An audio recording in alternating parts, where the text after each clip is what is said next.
지금 우리나라가 처해 있는 작금의 국가적 위기를 극복하는데 가장 큰 장애물은 무엇일까요? 불신입니다. 불신.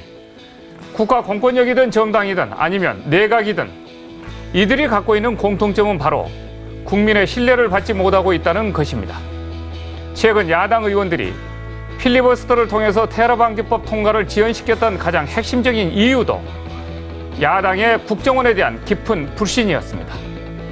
이런 상황이 가져다준 가장 큰 문제는 국난이 닥쳤을 때 이 국난을 헤쳐나갈 국가적 조직이 가동되어야 함에도 불구하고 즉각 가동될 수 없다는 비극입니다. 북한이 전쟁을 일으킬 결정적 징후가 포착되었다고 가정할 때 대통령과 국정원이 전 국민들에게 이 전쟁 상황을 알리려고 비상벨을 눌렀는데 야당이 사태를 고지듣지 않고 전쟁 대응에 필요한 긴급 대응 법안에 협조하지 않는다면 이 나라의 운명이 어떻게 되겠습니까? 우리 국민의 정치인에 대한 불신도 국가적으로 큰 고민거리입니다. 우리 국민이 정치인을 절대로 신뢰한다는 여론은 고작 1%밖에 되지 않습니다. 1%. 이렇게 정치 불신감이 높은 이유는 다름 아닌 정치인들의 거짓말에 있습니다. 거짓말. 정치인에게서 진실을 찾기란 낙타가 바늘구멍을 뚫고 들어가는 것보다 더 힘든 일로 여겨집니다. 정치인들의 이런 거짓말이 국가와 국민을 잘되게 하기 위한 선의의 공익적 목적에서가 아니라 자신들의 이기적 권력욕을 채우기 위한 것이기 때문에 문제가 큰 것입니다. 정치는 국민의 생명과 재산권, 한 나라의 주권을 결정짓는 영역입니다.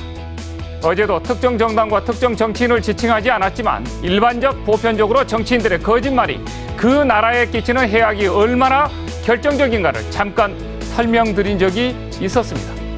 주권을 다루는 정치인이 그 나라 국민을 상대로 거짓말을 한다는 것은 자칫 자신의 일신을 위해서 국민의 생명과 재산도 몰래 팔아먹을 수 있고 주권도 팔아넘길 수 있는 아주 무서운 일이라는 것을 우리 국민들은 똑똑히 알아야 합니다. 더욱이 우리는 일제시대 송병준, 이완용과 같은 정치인들이 국민 몰래 나라를 팔아먹은 쓰라린 국권 침탈의 역사적 경험을 갖고 있었던 바로 그런 나라입니다.